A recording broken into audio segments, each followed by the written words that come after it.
So good morning guys. तो चलिए start करते हैं आज के यानी कि 3 जुलाई के इंपॉर्टेंट करंट अफेयर्स को। देखिए हमारा पहला प्रश्न क्या है। अभी हाल में किस राज्य सरकार ने राज्य के प्रत्येक परिवार को फैमिली कार्ड जारी करने की घोषणा की है? तो आंसर होगा उत्तर प्रदेश। तो अभी उत्तर प्रदेश सरकार ने कहा है कि अब उत्तर प्रदेश के हर परिवार का एक फैमिली कार्ड बनाया जाएगा। तो इस फैमिली कार्ड के जरिए सरकारी नौकरी, रोजगार या स्वरोजगार से वंचित परिवारों को चिन्हित किया जाएगा। और इसी के साथ राज्य सरकार का ये भी प्रयास होगा कि हर परिवार में कम से कम एक सदस्य को नौकरी, रोजगार अथवा स्वरोजगार से जोड़ा जाए। अच्छा, एक प्रश्न का उत्तर दीजिए। अभी one nation one ration card को इम्प्लीमेंट करने वाला अंतिम राज्य कौन सा बना था? तो आंसर होगा असम। और फैमिली से 2 डे आपको याद आएंगे। इंटरनेशनल फैमिली डे जो हम 15 मई को मनाते हैं, और एक international day of family remittance जो हमने अभी 16 जून को मनाया था। अब बात यहाँ पे उत्तर प्रदेश की है, तो ये रहा मैप में उत्तर प्रदेश। देखो कैपिटल इसके लखनऊ है। लखनऊ किस नदी के किनारे स्थित है? तो गोमती नदी के किनारे स्थित है। सिडबी का हेडक्वार्टर आपको लखनऊ में मिलेगा। हमारे जो रक्षा मंत्री हैं राजनाथ सिंह, उनका निर्वाचन क्षेत्र भी है लखनऊ। और आपको याद होना चाहिए अभी भारत की पहली पैरा बैडमिंटन अकादमी कहाँ पे खोली गई? तो आंसर होगा लखनऊ में। ब्रह्मोस विनिर्माण केंद्र कहाँ पे खोला गया? तो आंसर होगा लखनऊ में। और यहाँ के मुख्यमंत्री हैं योगी आदित्यनाथ, और इनके ऊपर अभी एक बुक लिखी गई थी, उसका नाम क्या है? The monk who transformed UP. किसने लिखा? शांतनु गुप्ता ने। गवर्नर कौन है? आनंदीबेन पटेल है। अभी उत्तर प्रदेश सरकार ने संभव पोर्टल भी लॉन्च किया था जनता की समस्याओं का निवारण करने के लिए। और याद रखना, उत्तर प्रदेश के अयोध्या में लता मंगेशकर जी के नाम पे एक चौराहे का नाम रखा जाएगा। और भारत का पहला अमृत सरोवर ये कहाँ पे बना है? उत्तर प्रदेश में, उत्तर प्रदेश के रामपुर में। इस तरह से यहाँ पे टोटल 75 बनेंगे, क्योंकि आज़ादी की 75वीं वर्षगांठ है इसीलिए। अच्छा, वैक्यूम आधारित सीवर सिस्टम लगाने वाला पहला शहर कौन सा बना? तो आंसर होगा आगरा। अभी उत्तर प्रदेश सरकार ने स्कूल चलो अभियान भी शुरू किया था 4 अप्रैल 2022 को। कहाँ से? श्रावस्ती जिले से। जिसका उद्देश्य क्या है? राज्य के प्राथमिक और उच्च प्राथमिक विद्यालयों में 100% नामांकन सुनिश्चित करना। और सब्जियों के उत्पादन में उत्तर प्रदेश नंबर 1 आ गया है। अभी आपको याद होगा तीसरे राष्ट्रीय जल पुरस्कारों में सर्वश्रेष्ठ राज्यों की श्रेणी में उत्तर प्रदेश टॉप पर था, और सर्वश्रेष्ठ जिलों की श्रेणी में उत्तर प्रदेश का मुजफ्फरनगर टॉप पर रहा। और अभी यूनाइटेड नेशन एनवायरनमेंट प्रोग्राम ने जो नॉइस पॉल्यूशन के ऊपर एक रिपोर्ट जारी की थी, उसमें टॉप पर तो बांग्लादेश की कैपिटल ढाका थी, सेकंड नंबर पे उत्तर प्रदेश का मुरादाबाद था। अच्छा बताओ, रोपवे सेवाओं को सार्वजनिक रूप से उपयोग करने वाला पहला शहर कौन सा बना? तो आंसर होगा वाराणसी। और एक और पॉइंट याद रखना कि नेशनल रोपवे डेवलपमेंट प्रोग्राम को क्या नाम दिया गया? तो आंसर होगा पर्वतमाला। तो ये सारे पॉइंट्स ध्यान रखना। आप बढ़ते आगे। चलिए बताइए, 2022 में होने वाले 36वें राष्ट्रीय खेल ये कहाँ पर होंगे? तो आंसर होगा गुजरात में। तो 2022 में कब? सितंबर अक्टूबर में होंगे ये गुजरात में। अलग अलग जगह होंगे लेकिन गुजरात में होंगे ये 36वें नेशनल गेम्स। आपको याद होगा पहले हमने इसे पढ़ा भी है, पहले ये गोवा में होने वाले थे, लेकिन फिर कोविड-19 के कारण हो नहीं पाए, और इस साल गोवा ने इसकी मेजबानी करने से मना कर दिया। तो अब ये फाइनली कहाँ पे होंगे? गुजरात में होंगे, ये आपको याद रखना है। चलो कुछ इंपॉर्टेंट प्रश्न मैं आपसे पूछता हूँ। अभी खेलो इंडिया यूथ गेम्स का 4था संस्करण हुआ था, कहाँ पे? पंचकुला हरियाणा में, जिसका मैस्कॉट, जिसका शुभंकर था धाकड़। उसमें टॉप पे कौन रहा? हरियाणा। और आपने पढ़ा होगा खेलो इंडिया यूनिवर्सिटी गेम्स का दूसरा संस्करण हुआ था बेंगलुरु में, जिसका शुभंकर था, मैस्कॉट था वीरा। उसमें टॉप पे था जैन यूनिवर्सिटी, ये बेंगलुरु की ही है। और 2022 में जो आपके एशिया कप हैं ये कहाँ पे होने हैं? श्रीलंका में। और इस साल फिडे चेस ओलंपियाड ये पहली बार होंगे भारत में, और भारत में भी कहाँ पे? चेन्नई में होंगे। और इसका शुभंकर क्या है? थम्बी। आप जानते ही हो फीफा वर्ल्ड कप 2022 ये कहाँ पे होंगे? कतर में होंगे। और अगर आपसे पूछे कि जो 2026 वाले फीफा वर्ल्ड कप हैं वो कहाँ पे होंगे, तो याद रखना 3 जगह होंगे, यूएस, कनाडा और मैक्सिको में। और याद रखना 2022 के जो कॉमनवेल्थ गेम्स हैं वो होंगे बर्मिंघम इंग्लैंड में। और 2026 वाले कॉमनवेल्थ गेम्स कहाँ पे होंगे? ऑस्ट्रेलिया के विक्टोरिया में होंगे। अच्छा, 2026 में जो आईसीसी T20 वर्ल्ड कप है वो कहाँ पे होंगे? यूएस और वेस्ट इंडीज में। और 2023 में जो आईसीसी मेंस वर्ल्ड कप है वो कहाँ पे होंगे? भारत में होंगे। और 2022 में अभी आईसीसी वुमेन्स वर्ल्ड कप हुए थे न्यूजीलैंड में, जिसको ऑस्ट्रेलिया ने जीत लिया इंग्लैंड को हरा के। और एक और बताओ, 2023 में जो street child cricket world cup है वो कहाँ पे होगा? वो होगा भारत में। तो ये सारे पॉइंट्स ध्यान रखना, बढ़ते हैं आगे। चलिए बताइए, 1 जुलाई 2022 को विश्व प्रसिद्ध जगन्नाथ रथ यात्रा ये किस राज्य में शुरू हुई? तो आंसर होगा उड़ीसा। तो ये उड़ीसा के पुरी में शुरू हुई है जगन्नाथ रथ यात्रा। इस रथ यात्रा में टोटल 3 रथ होते हैं, एक तो भगवान जगन्नाथ जी का, एक उनके भाई बलभद्र का, और एक देवी सुभद्रा का होता है। आपको याद है आपके जो 4 धाम होते हैं उनमें से एक यही है। भाई 4 धाम में क्या होता है? बद्रीनाथ, पुरी, रामेश्वरम और द्वारका। और ध्यान रखना, इस जगन्नाथ रथ यात्रा को यमनी का तीर्थ भी कहा जाता है। अभी 1 जुलाई को शुरू हुआ और ये कब तक चलेगा? 12 जुलाई तक। अच्छा मुझे बताओ, कामाख्या देवी का जो मंदिर है वो कहाँ पर है? तो आंसर होगा असम में है, जहाँ पे कौन सा मेला लगता है? अंबुबाची का मेला, अभी हमने पढ़ा भी था। इसी तरह से सबरीमाला मंदिर याद रखना आपको मिलेगा केरल में, जहाँ पे कौन सा त्योहार? मकर विलक्कु त्योहार का आयोजन होता है। और उमिया माता मंदिर कहाँ पर है? ये गुजरात। और रुद्रेश्वर मंदिर याद रखो, जिसे रामप्पा मंदिर भी कहते हैं, ये तेलंगाना में है। अभी 39 नंबर की वर्ल्ड हेरिटेज साइट में इसको शामिल किया गया था। और उमिया माता मंदिर कहाँ पर है? ये गुजरात में है। मीनाक्षी मंदिर कहाँ पर है? तमिलनाडु में है। तमिलनाडु में वैगई नदी के किनारे मदुरै में स्थित है। ये द्रविड़ शैली में बना है। आपको याद है अभी संस्कृति मंत्रालय ने 12 ज्योतिर्लिंगों और 4 धामों के दर्शन के लिए एक डिजिटल वेबसाइट लॉन्च की थी, जिसका नाम क्या है? Temple 360 degree. और देखो, बात तो उड़ीसा की है, तो यहाँ पे कौन कौन से प्रमुख त्योहार हैं वो एक बार आप रिवाइज कर लीजिए। जैसे कि नुआखाई महोत्सव हो गया, रजा पर्व हो गया, कोणार्क नृत्य महोत्सव हो गया, छऊ महोत्सव हो गया, बोईता बंदना महोत्सव हो गया। ये सब उड़ीसा के मुख्य त्योहार हैं, मेले हैं, इनको आप ध्यान रखना। बढ़ते आगे। फिर बताइए, अभी हाल ही में अंतर्राष्ट्रीय सहकारिता दिवस कब मनाया गया? तो आंसर होगा 2 जुलाई को। तो हर साल जुलाई के पहले शनिवार को ये इंटरनेशनल डे ऑफ कोऑपरेटिव यानी कि अंतर्राष्ट्रीय सहकारिता दिवस के रूप में मनाया जाता है। तो इस दिन को सहकारिता आंदोलन के योगदान को उजागर करने के लिए मनाया जाता है। और इस साल ये याद रखना 100वां अंतर्राष्ट्रीय सहकारिता दिवस मनाया जा रहा है, तो ये इम्पोर्टेंट हो जाता है। अच्छा, हमारा जो नवीनतम मंत्रालय है वो यही है, सहकारिता मंत्रालय, जिसके मंत्री बनाए गए थे जो गृह मंत्री हैं यानी कि अमित शाह। और अभी कुछ समय पहले हमने करंट अफेयर्स में पढ़ा था एक अपॉइंटमेंट कि सहकारिता मंत्रालय में नए सचिव बने हैं। क्या नाम है उनका?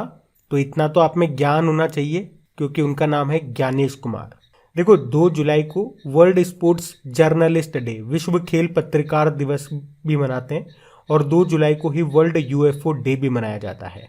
अभी आपको याद है 1 जुलाई को भी हमने 3 डे मनाए थे। कौन कौन से? एक तो राष्ट्रीय चिकित्सा दिवस, नेशनल डॉक्टर्स डे, और जीएसटी डे भी मनाया हमने, और चार्टर्ड अकाउंट्स डे भी मनाया था। तो ये भी आप ध्यान रखना। बढ़ते आगे। चलिए बताइए, भारत के वर्तमान अटॉर्नी जनरल महान्यायवादी कौन है? तो आंसर होगा के वेणुगोपाल। तो के वेणुगोपाल ये वर्तमान में भारत के कौन से नंबर के? 15वें नंबर के अटॉर्नी जनरल हैं। और अभी इनका नाम न्यूज़ में इसलिए है क्योंकि अभी इन्हें 90 दिन का तीसरा सेवा विस्तार मिला है, यानी कि इनका टाइम पीरियड बढ़ा दिया गया 3 महीने के लिए। एक्चुअली में इन्हें जुलाई 2017 में राष्ट्रपति जी के द्वारा अटॉर्नी जनरल के रूप में नियुक्त किया गया था, और अभी इनका कार्यकाल 30 जून 2022 को समाप्त हो रहा था, लेकिन टाइम एक्सटेंड कर दिया 3 महीने के लिए। अटॉर्नी जनरल ये कौन होते हैं? ये भारत सरकार के लीगल एडवाइज़र यानी कि कानूनी सलाहकार होते हैं। भारत सरकार की ओर से सुप्रीम कोर्ट में पैरवी कौन करते हैं? तो यही महान्यायवादी करते हैं। और अगर बात करें तो इन्हें भारतीय संविधान के अनुच्छेद 76 यानी कि 76 के तहत राष्ट्रपति जी के द्वारा नियुक्त किया जाता है। और वैसे भारत के पहले अटॉर्नी जनरल कौन थे? MC सीतलवाड़ थे। ये तो 15वें नंबर के हैं, के वेणुगोपाल। और याद रखना, जो अटॉर्नी जनरल होते हैं वो मीटिंग्स वगैरह में तो भाग लेते हैं, लेकिन वोटिंग नहीं कर सकते। ये पॉइंट आप ध्यान रखना। जिस तरह से भारत सरकार के अटॉर्नी जनरल होते हैं कानूनी सलाहकार, उसी तरह से राज्यों में होते हैं महाधिवक्ता यानी कि एडवोकेट जनरल, और उनका उल्लेख अनुच्छेद 165 में 165 में आपको मिलेगा। अच्छा बताओ, अभी हमारे नेशनल ह्यूमन राइट कमीशन के नए प्रमुख कौन बने? अरुण कुमार मिश्रा बने थे। चीफ इलेक्शन कमिश्नर 25वें नंबर के कौन बने? राजीव कुमार। और चीफ जस्टिस ऑफ इंडिया कौन बने? अभी 48 नंबर के हैं मतलब। और वर्तमान में हमारे चीफ जस्टिस ऑफ इंडिया कौन है? NV रमन्ना है, 48 नंबर के हैं। ये भी ध्यान रखना। बढ़ते आगे। अच्छा बताइए, अभी हाल ही में किस मंत्रालय ने भारतीय तटरक्षक बल के लिए मासिक भत्तों के वितरण के लिए पे रोल ऑटोमेशन यानी कि पद्मा को शुरू किया? तो आंसर होगा रक्षा मंत्रालय। पद्मा मतलब फुल फॉर्म क्या हो गई? Payroll automation for disbursement for monthly allowance. तो ये भारतीय तटरक्षक बल के लिए एक योजना है। क्या है इसमें? मतलब इंडियन कोस्ट गार्ड के लिए वेतन और भत्ते जो भी होते हैं वो सही समय पे उनको मिल सके, उसके लिए है ये पद्मा योजना, जिसको शुरू किया रक्षा मंत्रालय ने। रक्षा मंत्री कौन है हमारे? राजनाथ सिंह है। अच्छा, इंडियन कोस्ट गार्ड डे कब मनाया जाता है? तो याद रखना 1 फरवरी को। और वर्तमान में हमारे डायरेक्टर जनरल कौन है? और अभी ये नए बने थे, वीरेंद्र कुमार पठानिया। और इंडियन कोस्ट गार्ड की पहली महिला DIG कौन बनी थी? नुपुर कुलश्रेष्ठ बनी थी। ये भी ध्यान रखना। बढ़ते आगे। अच्छा बताइए, अभी हाल ही में दुनिया के सबसे बड़े इनोवेशन कैंपस टी हब 2.0 का उद्घाटन किया गया। कहाँ पे? हैदराबाद में। टी हब मतलब टेक्नोलॉजी हब, ये है 2.0। अगर बात करेंगे इससे पहला वाला, उसका उद्घाटन भी किया गया था हैदराबाद में। हैदराबाद में जो IIIT हैदराबाद है वहां पे, ये बात है 2015 की। और क्यों शुरू किया गया था? स्टार्टअप्स को बढ़ावा देने के लिए। और अभी टी हब 2.0 ये भी शुरू हुआ है हैदराबाद में, रायदुर्ग हैदराबाद में, जिसकी लागत कितनी है? 300 करोड़ रुपए। और किसने शुरू किया? तेलंगाना के जो मुख्यमंत्री हैं चंद्रशेखर राव ने। और याद रखना ये दुनिया का सबसे बड़ा इनोवेशन कैंपस है। अच्छा, एक प्रश्न का जवाब दो। अभी प्रधानमंत्री नरेंद्र मोदी जी ने कितने का स्टार्टअप सीड फंड लॉन्च किया था? तो आंसर होगा 1000 करोड़ रुपए का। और आपको याद होगा फ्लिपकार्ट ने लीप स्टार्टअप प्रोग्राम भी शुरू किया था, जिसका उद्देश्य है भारत में स्टार्टअप्स की मदद करना। और नेशनल स्टार्टअप डे हम कब मना रहे हैं? 16 जनवरी को मना रहे हैं। इसी तरह से स्टार्टअप्स को बढ़ावा देने के लिए इलेक्ट्रॉनिक्स एंड IT मिनिस्ट्री ने कौन सा पोर्टल लॉन्च किया था? समृद्ध पोर्टल लॉन्च किया था। ये भी आप ध्यान रखिएगा। बढ़ते आगे। अच्छा बताइए, 2022 में आयोजित दुनिया के सबसे बड़े नौसैनिक अभ्यास रिमपैक 2022 में भारत की तरफ से कौन कौन भाग ले रहा है? तो आंसर होगा INS सतपुड़ा। रिमपैक की फुल फॉर्म क्या होती है? Rim of the Pacific country. यह भी 29 जून को शुरू हुआ, जो कि 4 अगस्त तक चलेगा। कहाँ पे? हवाई द्वीप और कैलिफोर्निया, जो कि है US में। और इसमें भारत भी हिस्सा ले रहा है। टोटल 27 देश इसमें शामिल हो रहे हैं। ये विश्व का सबसे बड़ा नौसैनिक अभ्यास है। और इंडिया की तरफ से बात कर रहे हैं तो एक तो INS सतपुड़ा इसमें पार्टिसिपेट कर रहा है, और P8I समुद्री गश्ती विमान इसमें पार्टिसिपेट कर रहा है। और इसकी थीम क्या है? कैपेबल एडॉप्शन पार्टनर्स, यानी कि सक्षम, अनुकूलन और भागीदार। अच्छा, लेकिन INS ध्रुव के बारे में आपको जरूर याद होगा। ये भारत का पहला परमाणु मिसाइल ट्रैकिंग जहाज था। और INS विक्रांत भारत का पहला स्वदेशी विमान वाहक पोत है ये। और INS राजपूत ये भारत का पहला विध्वंसक जहाज था, डेस्ट्रॉयर था, लेकिन अभी से विशाखापट्टनम से डिकमीशन कर दिया गया।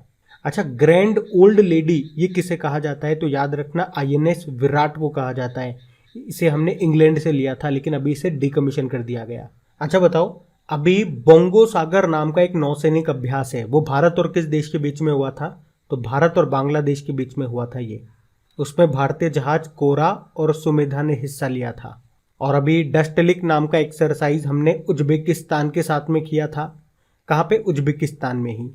और लिमितिये नाम की एक्सरसाइज हमने सेशल्स के साथ में की है, सेशल्स में ही। अभी फ्रांस के साथ में हमने वरुण नाम का एक्सरसाइज किया था अरब सागर में।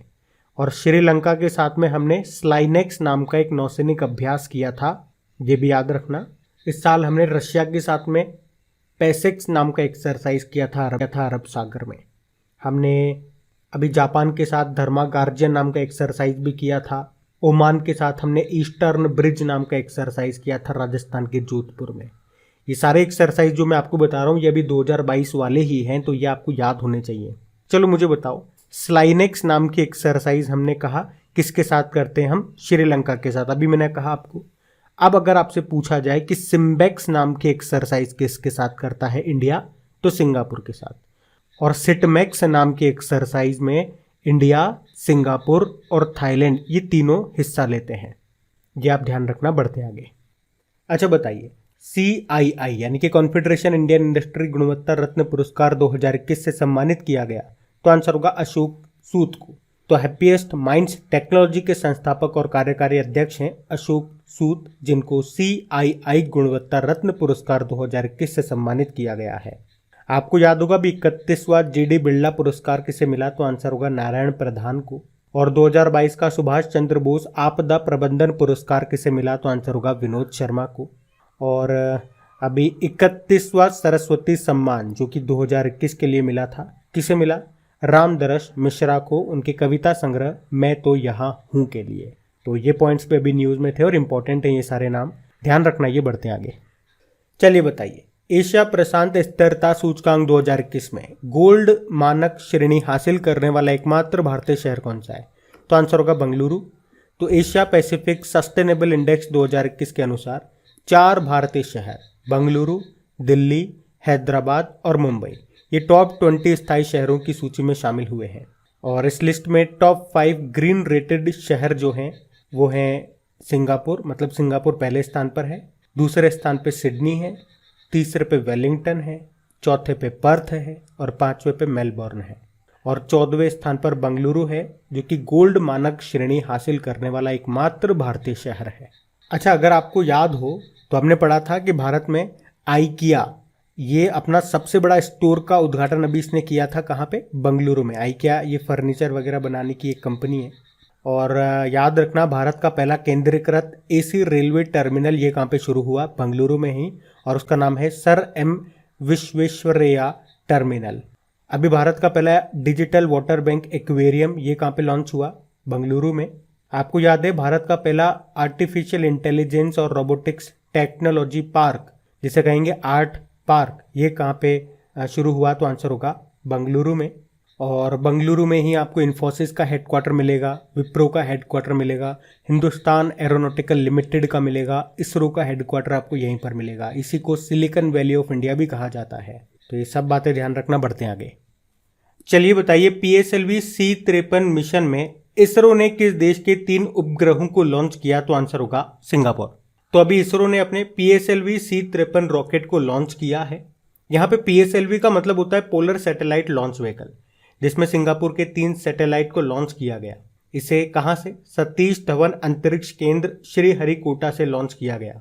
तो PSLV C-53 ये इसरो की जो कॉरपोरेट शाखा है, व्यावसायिक शाखा है, न्यू स्पेस इंडिया लिमिटेड, ये उसका दूसरा मिशन है।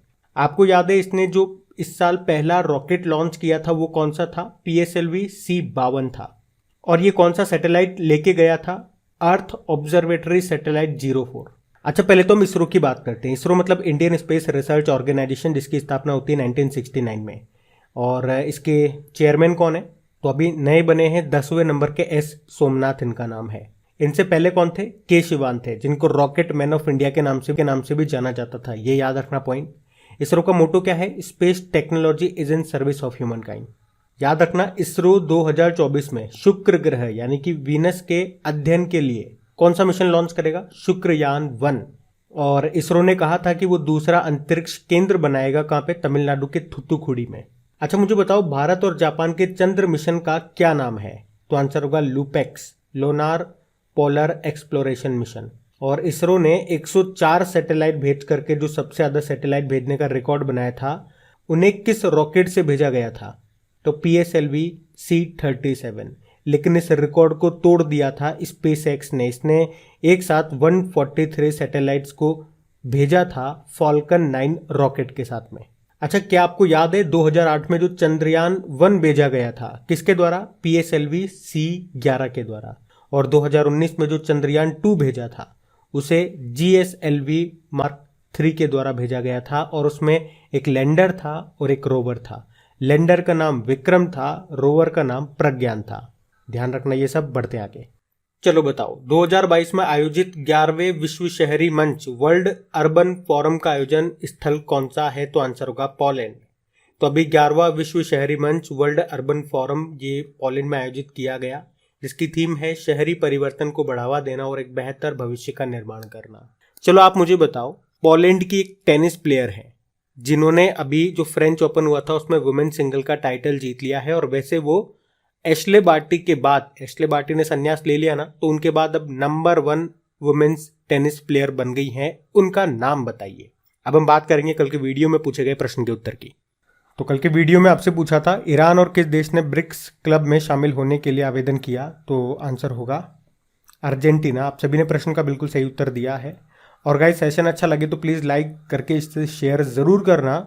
और क्विज़ अपलोड कर दी गई है आपकी क्रेक एग्जाम एप्लीकेशन पे, और 2-3 दिन तक जो इंटरनेट की दिक्कत थी उस कारण से क्विज़ अपलोड नहीं हो रही थी, वो भी सारी अपलोड कर दी गई है। PDF पे आपको मिल जाएगी क्रेक एग्जाम एप्लीकेशन का लिंक आपको नीचे डिस्क्रिप्शन बॉक्स में मिल जाएगा। अब ये रहा आज का आपका होमवर्क प्रश्न।